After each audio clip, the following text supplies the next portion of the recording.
इस मूवी का स्टार्ट होता है और स्टार्ट में हमें जोकर को दिखाया जाता है। ये जोकर हम सबको बता रहा होता है कि जो कार्टून आप स्क्रीन पर देख रहे हैं ये मेरे फेवरेट तो नहीं है, मगर बचपन से मुझे यही कार्टून हर तरफ दिखाई देते हैं। आसपास के लोग मुझे इन्हीं शक्लों में दिखाई देते हैं और ऐसा लगता है कि ये मुझ पर अटैक कर रहे हैं। इसके बाद वो अपनी जॉब पर दिखाया जाता है जहाँ पर उसका सीनियर उससे आकर कह रहा होता है कि जल्दी काम किया करो, दिन में सपने मत देखा करो वरना तुम्हें बोनस भी नहीं दिया जाएगा और आज तक जो तुमने लोन लिया है वो भी नहीं दे पाओगे। इसके बाद इसके पास इसका दोस्त आता है और कहता है कि जहाँ पर तुम रह रहे हो वो जगह अच्छी नहीं है, तुम्हें किसी दूसरी अच्छी जगह पर रहना चाहिए। तो कहता है तुम्हें किस पागल ने कह दिया है कि मैं इतनी अच्छी जगह अफोर्ड कर सकता हूँ, मैं यहाँ पर अपार्टमेंट नहीं ले सकता। वो कहता है कि मैं एक आदमी को जानता हूँ और उसे पैसों की बहुत ही ज्यादा जरूरत है, वो अपने अपार्टमेंट को कम पैसों में बेच रहा है। इस अपार्टमेंट की रियल में तो कीमत 12 मिलियन है लेकिन वो 6 मिलियन में बेच रहा है। मेरे पास 2 मिलियन है, तुम भी मुझे कुछ पैसे दे दो और हम मिलकर उस अपार्टमेंट को खरीद लेते हैं और हमें अच्छा खासा मुनाफा होगा बाद में। अब ये कहता है कि मैं ऐसा नहीं कर सकता, मेरी मदर मुझ पर गुस्सा होंगी। वो कहता है कि तुम्हारी मॉम तो कई सालों से कोमा में है, वो जागेगी तो गुस्सा होंगी ना। इसे इस बात पर काफी ज्यादा गुस्सा आता है और इस सीन में हमें ये भी दिखाया जाता है ये एक नर्स को लाइक करता है। वो नर्स उसी हॉस्पिटल में रहती है जहाँ पर इसकी मदर एडमिट है। इसके बाद हमें हॉस्पिटल का सीन दिखाया जाता है जहाँ पर उस नर्स को बहुत ज्यादा लोग तंग कर रहे होते हैं और ये कुछ भी नहीं कर सकता क्योंकि ये तो कोई काम ही नहीं कर सकता, ये तो उसको बचा भी नहीं सकता और साथ ही इसे अपनी मदर के मेडिकल बिल्स भी देने हैं जिसकी वजह से ये काफी ज्यादा परेशान रहता है। आखिरकार इतनी ज्यादा परेशानियों के बाद ये उस प्लॉट को बेचने का सोच लेता है। अब ये अपने दोस्त से बात करता है और कहता है कि मैं अपना प्लॉट बेचना चाहता हूँ जो कि मेरी मदर के नाम पर है और मैं चाहता हूँ कि हम दोनों मिलकर उस प्लॉट को खरीदें जो तुम कह रहे थे। इसका दोस्त आ जाता है हॉस्पिटल और ये लोग डॉक्यूमेंट्स पर साइन भी करवा लेते हैं। वहाँ पर कुछ डॉक्यूमेंट्स होते हैं जो कि इंग्लिश लैंग्वेज में होते हैं। ये कहता है कि मैं इन डॉक्यूमेंट्स को पढ़ना चाहता हूँ। वो कहती है कि ये डॉक्यूमेंट्स इंग्लिश लैंग्वेज में है, तुम इनको कैसे पढ़ सकते हो। एक डॉक्यूमेंट को तो ये पढ़ने की भी कोशिश करता है लेकिन वो इससे जल्दी जल्दी वो डॉक्यूमेंट ले लेते हैं। इसके बाद वहाँ पर एक आदमी आता है जिसको इसने पहले कभी नहीं देखा था। इसका दोस्त वो सारे डॉक्यूमेंट्स उस आदमी को दिखाता है और वो वहाँ से चले जाते हैं। नेक्स्ट सीन में हमें दिखाया जाता है कि ये अपने दोस्त को कॉल कर रहा होता है लेकिन उसका नंबर बंद जा रहा होता है।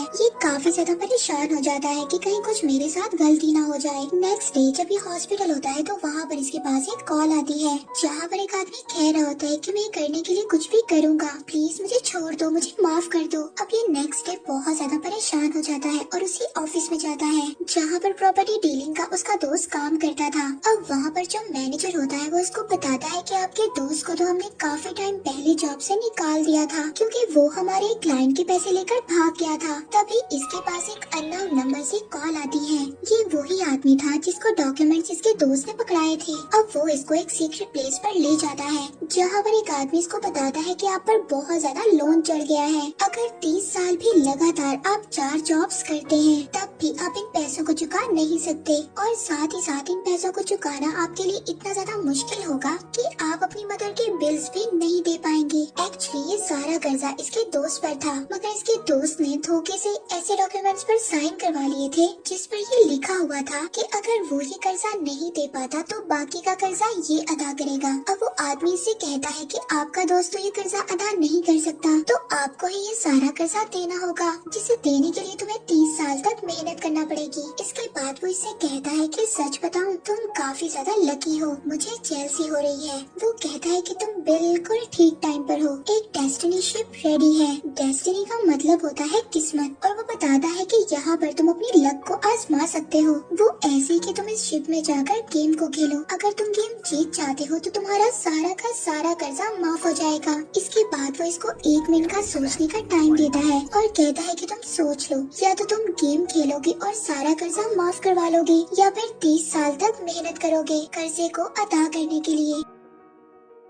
अब ये उस शिप में जाकर गेम खेलने के लिए रेडी हो जाता है और कहता है कि इस गेम में हमें करना क्या होगा। वो कहता है कि ये बात तो आपको शिप में जाकर पता चलेगी और अगर आप इस गेम को हार गए तो वो हमारी मर्जी, हम आपके साथ कुछ भी कर सकते हैं। अब ये उस नर्स को बताता है कि मैं एक काम पर जा रहा हूँ। वो इसको काफी रोकने की कोशिश करती है मगर ये भी काफी ज्यादा मजबूर था। अगर ये सब ना करता तो इससे शादी कैसे करता और अपनी मदर के मेडिकल बिल्स कैसे देता। वहाँ पर काफी ज्यादा लोग होते हैं जो शिप पर गेम खेलने के लिए जा रहे होते हैं। वहाँ पर जाने से पहले ये सब लोग इन लोगों को इंजेक्शन लगा रहे होते हैं ताकि ये सब बेहोश हो जाए और इनको होश तभी आएगा जब ये वहाँ पर पहुँच जाएंगे। इसके बाद इसको कुछ गलत लगता है कि जैसे मैं कोई गलत जगह पर जा रहा हूँ। अब ये वहाँ से भागने की कोशिश करता है लेकिन वो लोग इसको दूर से इंजेक्शन लगा देते हैं और आखिरकार ये उस शिप में पहुँच ही जाता है। अब शिप में वही आदमी आता है जिसने पहले इसे कर्ज के बारे में बताया था। वो वहाँ पर सबको बता रहा होता है कि इस गेम का नाम है रॉक पेपर और सीजर। सबके पास 12 कार्ड्स हैं जिसमें से 4 रॉक के, 4 पेपर के और 4 सीजर के। इसके अलावा आप सबके पास 3-3 स्टार्स भी हैं जो आप सबको अपने बाजू पर लगाने होंगे। इसमें 2 प्लेयर्स होंगे और एक रेफरी होगा जो इनकी गेम को चेक करेगा।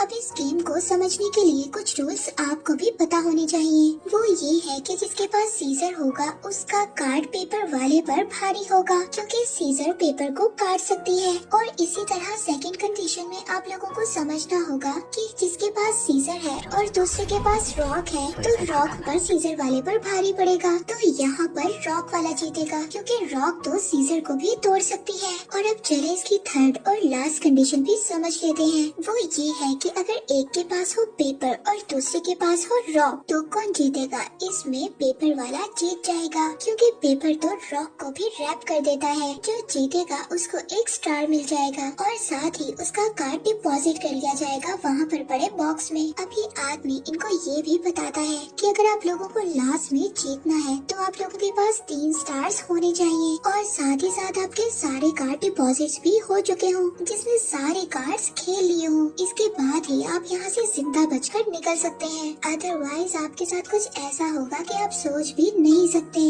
वो इन सबको डरा रहा था। ये गेम है 4 घंटे की। इसके बाद इस गेम को स्टार्ट कर दिया जाता है। यहाँ पर सभी लोग दुनिया के अलग अलग कोनों से आए थे और एक दूसरे की जुबान को समझने के लिए वो अपने कानों में ऑपरेटर्स लगाते हैं। तभी इस जोकर के पास, जिसका नाम केसी है, जो इस मूवी का मेन कैरेक्टर है, इसके पास एक आदमी आता है और इससे पूछता है कि क्या आप चाइना से हो। वो इसको कहता है कि क्या तुम्हें पता है कि यहाँ पर इतने ज्यादा कैमरे क्यों लगे हुए हैं, क्योंकि बहुत सारे लोग हमें ऊपर से देख रहे हैं और इन लोगों ने हमारे पर बेट भी लगाई हुई है और पता है कि अगर हम हार जाएंगे तो ये लोग हमारे साथ कितना बुरा सलूक करेंगे। वो कहता है कि हमें जीत कर यहाँ से जिंदा जाना होगा। किसी कहता है कि कौन पागल है जो यहाँ से नहीं जाना चाहता, तुम अभी मेरे सारे कार्ड्स ले लो, मैं यहाँ से चला जाऊंगा, क्योंकि जिसके पास 3 स्टार्स हो और कार्ड भी कोई ना हो तो वो यहाँ से जा सकता है। तभी वो आदमी कहता है कि यही तो बात है, सभी यहाँ पर लालची है। वो कहता है कि अगर 2 लोगों के सेम कार्ड्स हो तो टाई हो जाता है, हम दोनों के कार्ड्स डिपॉजिट हो जाएंगे तो हम दोनों जीत जाएंगे। क्यों ना हम दोनों मिलकर खेलते हैं। हम दोनों मिलकर खेलते हैं और एक ही ऑर्डर में अपने कार्ड्स को रख लेते हैं और ऐसे हमारे सारे कार्ड्स टाई होते जाएंगे और हमारे सारे कार्ड्स डिपॉजिट हो जाएंगे और हम लोग यहाँ से आसानी से बाहर चले जाएंगे। तुम मेरी बात मानो तो हम यहाँ से 3 मिनट में बाहर जा सकते हैं। अब केसी उसकी बात मान जाता है और ये दोनों गेम खेलने के लिए चले जाते हैं।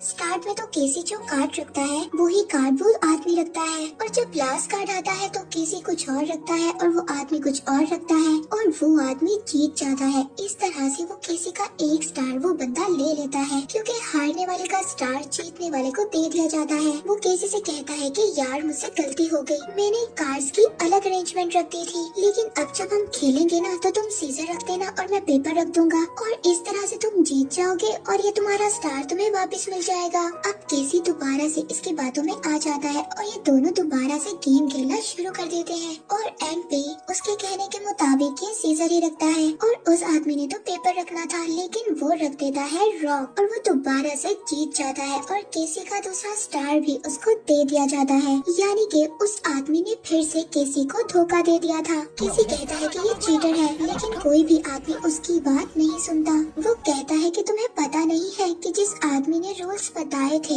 उसने ये बात बताई थी कि आप गेम को जैसे मर्जी खेल सकते हैं, और उसने ये तो नहीं कहा था कि कोई भी चीटिंग नहीं कर सकता। ये एनिमल वर्ल्ड है, हम अपने फायदे के लिए कुछ भी कर सकते हैं। अब केसी काफी ज्यादा परेशान हो जाता है और उसको उसका वही दोस्त मिलता है जिसने उसको धोखा दिया था। केसी उसको मारने लगता है और कहता है कि तुम यहाँ क्या कर रहे हो। वो कहता है कि मैं यहाँ अपनी लक को ट्राई करने के लिए आया हूँ। वो कहता है कि मैं चाहता हूँ कि तुम्हारा अपार्टमेंट मैं वापस ले लूँ, और वो ये भी बताता है कि अगर हम ना जीते तो ये लोग हमारे साथ बहुत ही ज्यादा बुरा करेंगे। उसे ग्लास वॉल के पीछे खड़े लोग दिखाता है और कहता है कि अगर हम एलिमिनेट हो गए तो ये लोग हमें यहाँ पर भेज देंगे, और 10 मिनट तक हमने अगर इनको कोई कीमती चीज ना दी तो ये हमें बाहर नहीं निकालेंगे। इसके बाद हमें बेसमेंट में भेज दिया जाएगा जहाँ पर हमारे ऊपर अलग अलग तरह से टेस्ट होंगे, जैसे कि लैब में रैट्स पर होते हैं। अब केसी कहता है कि तुम्हें ये सब बातें कैसे पता है। वो कहता है कि मेरा एक फ्रेंड था, उसे भी वहाँ पर भेज दिया गया था और उसी ने मुझे ये सब कुछ बताया है। केसी उससे पूछता है कि तुमने इस कंपनी से लोन क्यों लिया था। तो वो कहता है कि मैंने एक अपार्टमेंट लिया था किराए पे,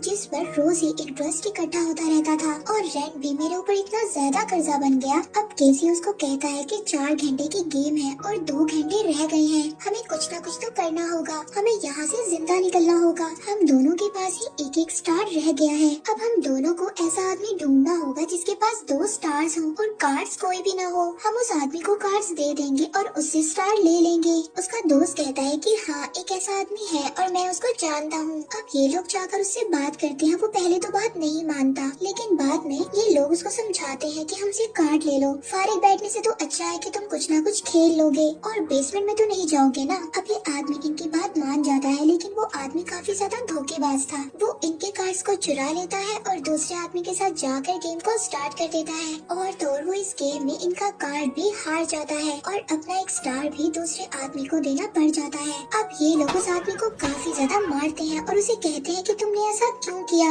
वो आदमी कहता है कि मुझे माफ कर दो, मुझे बचा लो, मैंने बेसमेंट में नहीं जाना, मेरी एक बेटी भी है। इस बात पर केसी को उस पर तरस आ जाता है, जबकि केसी का दोस्त उसको कहता है कि हम तुम्हें क्यों छोड़े, तुमने हमारा कार्ड चोरी किया था। कहता है कि मैंने तो चोरी नहीं किया, मुझे तो शक हो गया था। आप लोगों के पास 4 सीजर्स थे और 2 पेपर्स थे, आप लोगों के कार्ड्स बैलेंस नहीं थे। यहाँ पर सब लोग अपने कार्ड्स को बैलेंस रखते हैं। अब केसी अपने माइंड में सोचता है कि यहाँ पर सब लोग अपने कार्ड्स को बैलेंस रखते हैं, यानी कि पहली 2 टर्न्स खेलने के बाद उनके कार्ड्स यूज हो गए हों। इसके बाद वो कौन से कार्ड्स यूज करेंगे ये प्लानिंग केसी अपने माइंड में बनाता है। इसके बाद केसी कहता है कि मैं कुछ पैसे लोन के लिए लेने जा रहा हूँ और एंड में अगर हमें स्टार्स लेने की जरूरत पड़ी तो हम इन पैसों से स्टार्स को ले सकते हैं, और तुम लोग ऐसे आदमी को ढूंढो जिसने अपने 5 कार्ड्स खेल लिए हो और उसके पास बाकी 7 कार्ड्स बचे हों। अब इसके दोस्त उस आदमी को ढूंढ लेते हैं और उसके पास जाकर पूछते हैं कि क्या आप हमारे साथ गेम खेलना चाहेंगे। अब वो आदमी मान जाता है और इनमें गेम स्टार्ट हो जाती है। अब पहली गेम तो केसी अपने माइंड का यूज करते हुए जीत जाता है। वो कहता है कि जो भी हो जाए जाना तो तुम्हें हेल में ही है। केसी कहता है कि तुम्हें कैसे पता, तुम हमारे साथ और गेम खेलोगे। तो वो कहता है हाँ मैं खेलूंगा, मगर शर्त ये है कि मैं तुम्हारे साथ 3 राउंड्स खेलूंगा।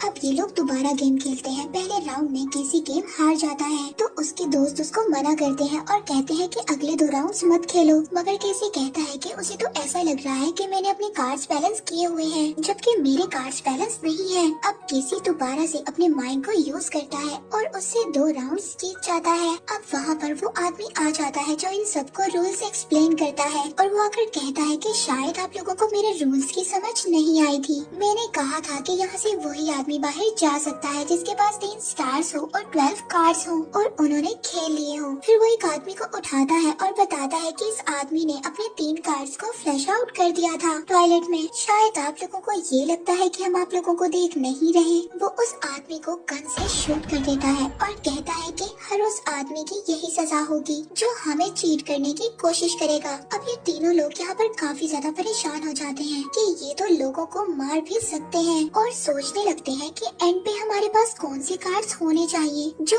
हम लोगों को जितवा सकते हैं। तो केसी इनको बताता है कि रॉक का कार्ड ऐसा है जिनसे हम जीत सकते हैं, क्योंकि मुझे लगता है कि ज्यादातर लोग सीजर और पेपर का कार्ड यूज करते हैं, तो एंड पर पेपर्स के कार्ड खत्म हो जाएंगे तो हम रॉक का कार्ड यूज करेंगे और आगे किसी के पास पेपर का कार्ड नहीं होगा हमें डिफीट करने के लिए, और इस तरह हम जीत जाएंगे। अब जो पैसे इन्होंने लोन लिए थे वो लोगों को देकर इनको कहते हैं कि वो इनके लिए रॉक्स के कार्ड को इकट्ठा करें। अब इन लोगों के पास 30 रॉक्स के कार्ड हो जाते हैं, 2 सीजर के और 4 पेपर के कार्ड्स हो जाते हैं। अब ये अपने दोस्तों से कहता है कि तुमने ध्यान रखना है, आहिस्ता आहिस्ता पेपर के कार्ड्स खत्म हो रहे होंगे। जब तुम्हें लगे कि पेपर्स के कार्ड खत्म होने लगे हैं, तो तब हमारी टर्न आएगी और हम रॉक के कार्ड को लेकर मैदान में उतरेंगे। दूसरी तरफ ग्लासेस वाला दोस्त किसी से पूछता है कि जब भी मैं तुम्हारे से 8 बर्थडे के बारे में पूछता हूँ तो मुझे बताते नहीं हो कि आखिर क्या हुआ था तुम्हारी बर्थडे पर। केसी बताता है कि मेरी 8 बर्थडे पर मेरी मदर और मेरे फादर को लोगों ने मार दिया था और टीवी पर वो कार्टून्स चल रहे थे कि जब भी मैं परेशान होता हूँ मुझे आसपास दिखाई देते हैं। तभी इनका मोटा दोस्त इनके पास आता है और कहता है कि तुमने तो कहा था कि पेपर के कार्ड्स खत्म हो जाएंगे, लेकिन यहाँ पर तो उल्टा चल रहा है, सीजर्स वाले कार्ड खत्म हो रहे हैं। अब इनका प्लान उल्टा चल रहा था।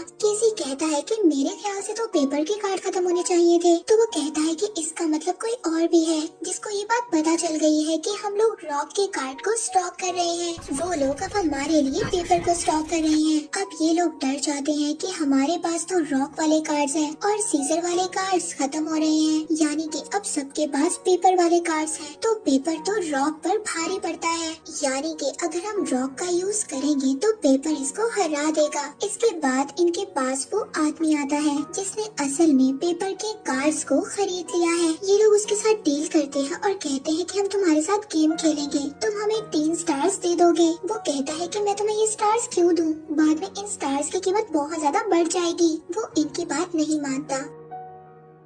इसके बाद ये लोग डिसाइड करते हैं कि एक राउंड में एक ही स्टार मिलेगा। अब ये लोग मिलकर गेम खेलते हैं। उस आदमी को ये तो पता था कि इनके पास ज्यादा सारे रॉक के कार्ड्स हैं, तो वो बड़ा चालाक बनकर पेपर का कार्ड यूज करता है। तब केसी उसको बताता है कि मैं इतना भी पागल नहीं हूँ, तुम्हें लगा कि मेरे पास सारे के सारे रॉक के कार्ड्स हैं, बल्कि मैंने तो सीजर के कार्ड्स भी अपने पास रखे हुए थे। जब वो आदमी पेपर का कार्ड यूज करता है तो केसी यहाँ से सीजर का कार्ड यूज कर जीत जाता है। अब केसी उस आदमी के पास जाता है और उसको कहता है कि तुम हमारी टीम में क्यों नहीं शामिल हो जाते। वो कहता है कि तुम मुझे $1000 दे दो और मैं तुम्हें अपने सारे कार्ड्स दे दूंगा। तो केसी कहता है कि नहीं नहीं, तुम मुझे $1000 दो तो मैं तुम्हारे सारे कार्ड्स ले लूंगा। वो कहता है कि मैं ऐसा क्यों करूं, मैं चाहूँ तो ये कार्ड्स मैं बाकी लोगों को बेच सकता हूँ। तो केसी कहता है कि अगर ऐसी बात है तो मैं सबको बता दूंगा कि तुम्हारे पास कौन कौन से कार्ड्स हैं, वैसे ही जैसे तुम्हारे दूसरे दोस्तों ने बता दिया है कि तुम्हारे पास कौन कौन से कार्ड्स हैं, और ऐसे दूसरे लोगों को हराना मेरे लिए बहुत ही इजी हो जाएगा।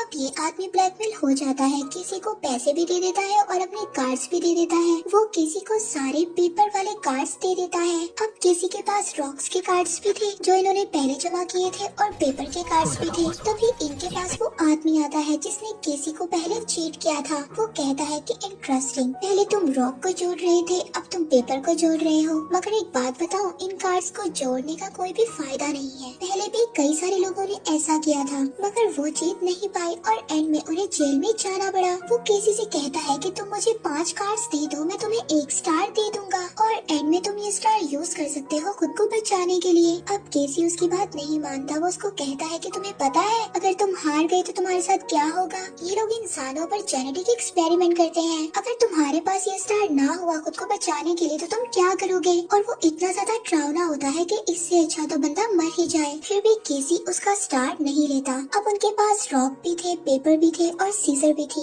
अब वो आदमी जिसने केसी को चीट किया था वो सबके पास जाता है और कहता है कि आप लोगों के पास कौन कौन से कार्ड्स हैं मैं जानता हूँ, और सबको बताता है कि तुम्हारे पास ये कार्ड है, तुम्हारे पास ये कार्ड है और तुम्हारे पास ये है। वो कहता है कि तुम्हें हराना बहुत ही आसान काम है, इसलिए मेरे पास एक आइडिया है, हम सभी कार्ड्स अपने शफल करते हैं। यहाँ ये लोग कहते हैं कि हम इनके साथ नहीं मिलेंगे, इस तरह तो हमारा आइडिया सबको पता चल जाएगा। ये सब लोग उसकी बातों में आ जाते हैं और अपने सभी कार्ड्स उसको दे देते हैं। ये कार्ड्स शफल करना होता है और सबको देने लगता है। तभी एक आदमी कहता है कि हम लोगों ने तो तुम्हें कार्ड्स दे दिए शफल करने के लिए, लेकिन अभी भी कुछ आदमियों ने तुम्हें कार्ड्स नहीं दिए। हाँ, उन्होंने कार्ड्स इसलिए नहीं दिए क्योंकि उन्होंने कुछ कार्ड्स जमा किए हुए हैं। वो नहीं चाहते कि हमें पता चल जाए कि उन्होंने कौन से कार्ड्स को जमा किया हुआ है और क्या फायदा इनके कार्ड्स लेने का। हम लोगों ने तो इनके साथ खेलना ही नहीं है, हम तो आपस में ही खेलते रहेंगे। यानी कि इन लोगों ने आपस में ही एक ग्रुप बना लिया था। अब केसी की बात इन सबके सामने खुल गई थी कि इन लोगों ने कार्ड्स को जमा किया हुआ है। इसके बाद केसी के साथ कोई भी ना खेलता, इसीलिए वो लोग भी इनके ग्रुप में आ जाते हैं और कहते हैं कि हम भी आप लोगों के साथ कार्ड्स को शफल करेंगे। अब ये आदमी सबके कार्ड्स शफल कर कर उनके हाथों में पकड़ाता है, मगर जब केसी के कार्ड्स की बारी आती है तो उनको जमीन पर फेंक देता है। यही आदमी जो सबको चीट कर रहा होता है एक आदमी से कहता है कि मेरे साथ खेलो, मगर वो आदमी इसके साथ खेल नहीं रहा होता। फिर केसी आता है और कहता है कि तुम मेरे साथ खेलो। ये चीट करने वाला आदमी उससे कहता है कि तुम केसी के साथ खेलोगे, इसके पास तो इतने ज्यादा कार्ड्स हैं, ये तुम्हें आराम से हरा देगा। अब ये चीटिंग वाला आदमी केसी के पास आता है और उसको बातों बातों में बताता है तुम्हारे पास सारे पेपर्स के कार्ड्स हैं। केसी कहता है कि तुम्हें कैसे पता कि मेरे पास सारे पेपर के कार्ड्स हैं? तो केसी उसको कहता है कि अगर मेरे पास सारे पेपर्स के कार्ड्स हैं तो तुम्हारे पास जरूर रॉक्स के कार्ड्स होंगे मुझे हराने के लिए। दूसरा आदमी तो भी फौरन बोलता है कि हाँ, इसने अभी मुझे हराया है और मुझसे रॉक का कार्ड लिया है। अब केसी सबको बताता है कि जब मैं न्यू इस गेम में आया था तो इसने मुझे चीटिंग कर कर हराया था। उसके बाद भी ये मेरे पास आया था कुछ कार्ड्स मांगने के लिए, मगर जब मैंने इसको नहीं दिए तो इसने सबसे कहा कार्ड्स को रीशफल करने के लिए। और तो और रीशफल करते हुए भी इसने मेरे साथ चीटिंग की। इसने मुझे सारे के सारे पेपर्स पकड़ा दिए और खुद सारे के सारे रॉक्स रख लिए ताकि ये आसानी से मुझे हरा सके। वो कहता है कि मैं ऐसा क्यों करूँगा, जब मैंने सबको कार्ड्स दिए थे तो सबको पता है कि मैंने कार्ड्स को उल्टा रखा हुआ था। और अगर ऐसा हुआ भी है कि मैंने सभी कार्ड्स रॉक के रख लिए हैं तो मुझे क्या पता कि किस किस के पास सीजर के कार्ड्स हैं। अब सीजर वाला रॉक्स वाले को हरा भी तो सकता है। तभी केसी कहता है कि हो सकता है कि तुमने सीजर वाले कार्ड्स पर कोई ना कोई निशानी लगा ली हो। अब वो बंदा जिसके पास सीजर वाला कार्ड होता है वो अपने कार्ड को देखता है तो उसके कार्ड पर निशानी लगी होती है और यहाँ पर सबको पता चल जाता है कि इस आदमी ने रिशफलिंग के दौरान सबसे चीटिंग की है। अब ये आदमी किसी के कान में कहता है ऐसे तो तुम सबको बता रहे हो कि किसके पास कौन कौन सा कार्ड है, तो ये लोग हमारे साथ कैसे खेलेंगे? केसी कहता है कि मैं तुम्हारे साथ गेम खेलूंगा और हम इस गेम को ब्लाइंड ही खेलेंगे। मैं अपने सभी कार्ड्स को नीचे उल्टा कर रख दूंगा और फिर जो तुम कहोगे मैं उसी कार्ड को उठाऊंगा। अब ये तो किसी के साथ ऐसी ब्लाइंडली गेम नहीं खेलता, पर बाकी लोग ये गेम इसके साथ खेलते हैं। अब इस आदमी के साथ तो कोई भी गेम नहीं खेलता, मगर केसी के साथ सभी लोग गेम खेलते हैं और इसके साथ उनके जीतने के चांसेस ज्यादा थे। और इस चीटिंग वाले आदमी के साथ कोई भी नहीं खेल रहा होता, वो सबके साथ चीख चीख कर कह रहा होता है कि मेरे साथ गेम खेलो। अब केसी उसके पास जाकर कहता है कि तुम मेरे साथ गेम खेल लो। पहले तो वो नहीं मानता, लेकिन फिर केसी उसको समझाता है तुम सारे कार्ड्स लेकर कहाँ जाओगे, एंड पर तो तुम्हें जेल में ही जाना होगा। और अगर तुम इन कार्ड्स को फ्लैश आउट करने की कोशिश करते हो तो उस आदमी के साथ जैसा उन्होंने किया था तो तुम्हारे साथ भी वो ऐसा ही करेंगे। अब वो आदमी केसी के साथ गेम खेलने के लिए रेडी हो जाता है। अब जब ये दोनों गेम खेलते हैं तो केसी उससे कहता है अगर हम भी ये गेम तुम्हारे साथ नहीं खेले तो तुम ब्लैक रूम में चले जाओगे और अब तुम उन सब लोगों से माफी मांगो जिन लोगों के साथ तुमने चीटिंग की थी, वरना मैं तुम्हारे साथ गेम नहीं खेलूंगा। इसके लिए तुम अपने फेस पर थप्पड़ मारो जोर जोर से, क्योंकि टाइम ओवर हो रहा था। उसे भी गेम खेलना थी और उसे भी अपने कार्ड्स को यूटिलाइज करना था। वो अपने मुंह पर जोर जोर से थप्पड़ मारता है और सबसे माफी भी मांगता है और ऐसे केसी उसको चीटिंग करने की सजा देता है। अब केसी जो उसके साथ वो राउंड खेलता है वो बहुत ज्यादा रिस्की होता है। उसके दोस्त उसको मना भी करते हैं, वो कहते हैं कि तुम मत खेलो, लेकिन केसी कहता है कि अगर हम हारे भी तो हम में से एक ही जेल में जाएगा ना, और टेंशन मत लो, जेल में मैं जाऊंगा और तुम लोगों के पास जो पैसे हैं वो देकर मुझे जेल से बाहर निकलवा लेना। फिर केसी के दोस्त मान जाते हैं और ये सब गेम खेलने लगते हैं। अब गेम में ऐसे ही होता है, केसी के दोनों दोस्त तो बच जाते हैं और केसी को जेल में भेज दिया जाता है। अब केसी को टेंशन नहीं थी, वो जानता था कि उसके दोस्त पैसों को इस्तेमाल कर कर उसको बचा लेंगे। अब इनमें से एक दोस्त आता है इसको बाहर निकालने के लिए, मगर तभी जो इसका मोटा दोस्त है वो ग्लासेस वाले दोस्त से कहता है कि अगर हम स्टार्स बेचते हैं तो इसकी बहुत ज्यादा कीमत होगी और साथ ही साथ हम इन पैसों का भी कुछ ना कुछ कर सकते हैं।